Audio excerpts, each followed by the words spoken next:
नमस्कार, मैं Rajesh Kumar career coaching institute की तरफ से सीसीआई स्टडी पर आपका हार्दिक स्वागत करता हूं।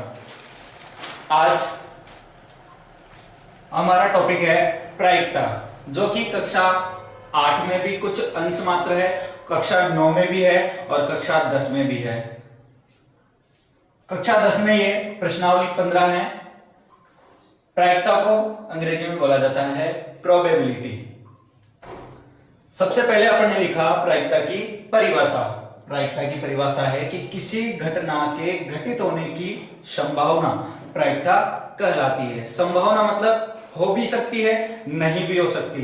कई बार ऐसा होता है, जैसे बादल दिखाई दे तो हम कहते हैं कि बारिश हो सकती है, लेकिन जरूरी नहीं है होगी ही सही, और निश्चित नहीं है, नहीं भी हो सकती। इसलिए हम कहते हैं कि वो संभावना है, और वो संभावना क्या है? प्रायिकता है। तो परिभाषा बनती है कि किसी घटना के घटित होने की संभावना प्रायिकता कहलाती है।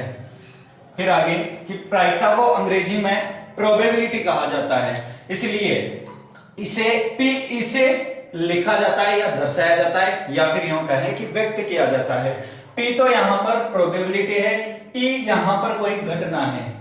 E कोई घटना है, जैसे वो बारिश होने की संभावना हो सकती है, पासे को उछालने पर आया हुआ कोई अंक हो सकता है, सिक्के को उछालने पर आया हुआ चित या पट हो सकता है, या फिर ताश की गड्डी के कोई एक पत्ते वाला सवाल हो सकता है। वो सभी यहां पर E एक घटना है, P उसकी प्रायिकता है।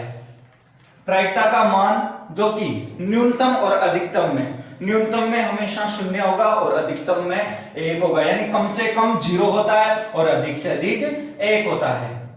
यहीं से इसकी प्रायिकता की सीमा फिक्स कर दी जाती है। सीमा का मतलब ये अधिकतम कहां तक दौड़ सकता है, कहां तक आ जा सकता है। तो इस प्रकार से हम लिखते हैं कि प्रायिकता की सीमा 0 से बड़ी या 0 के बराबर तथा 1 से छोटी तथा 1 के बराबर होती है, यानी कि 0 less than equal to PE less than equal to 1 होती है। किसी निश्चित घटना यानी कि जो फिक्स है, होकर रहेगी, उसे कोई टाल नहीं सकता, तो उस घटना की या निश्चित घटना की प्रायिकता का मान हमेशा 1 होगा। फिर कि किसी अनिश्चित घटना की प्रायिकता का मान 0 होता है, यानी कि जो घटना नहीं होने वाली है या नहीं होगी, वो घटना की प्रायिकता ज्ञात करनी हो तो वो हमेशा 0 होगी। अगर एक घटना है, उस घटना के अंदर कोई छोटी छोटी 2-3 घटनाएं हो, जैसे हमने पासा उछाला, तो पासे उछालना एक घटना है, और उसके अंदर जैसे अंक 1 आना, विषम संख्याओं का आना, अभाज्य संख्याओं का आना, ये उस घटना के अंदर की घटनाएं हैं। तो ऐसे किसी घटना के अंदर कोई घटना घटित हो रही है, उसकी प्रायिकता, और घटना घटित नहीं हो रही है, उसकी प्रायिकता, दोनों का योग हमेशा 1 होता है। अर्थात किसी घटना के घटित होने की जितनी भी प्रायिकताएं होगी, उन सभी प्रायिकताओं का योग हमेशा कितना होगा? 1 होता है।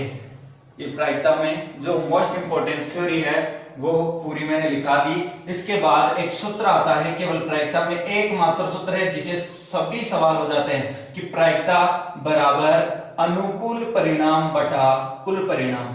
सीधा सा सूत्र है, प्रायिकता बराबर अनुकूल परिणाम बटा कुल परिणाम। जैसे मैंने अभी कहा कि एक सिक्का उछाला जाए, तो सिक्का उछालने पर क्या क्या आ सकता है? या तो चित या पट, जिसे चित को हेड बोलते हैं और पट को टेल बोलते हैं। तो दोनों आ सकते हैं, यानी कोई सा भी एक आएगा उन दोनों में से, तो उसका कुल परिणाम तो हो जाता है 2।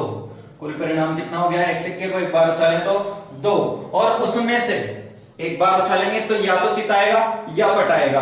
तो वो एक बार उछालने पर केवल एक परिणाम आता है, इसलिए अनुकूल परिणाम हो गया 1। और जब प्रायिकता लिखी जाती है तो सूत्र के अनुसार प्रायिकता PE बराबर अनुकूल परिणाम यानी 1, कुल परिणाम यानी 2, 1/2 प्रायिकता हो जाती है। ध्यान रखें, प्रायिकता का कोई मात्रक नहीं होता है।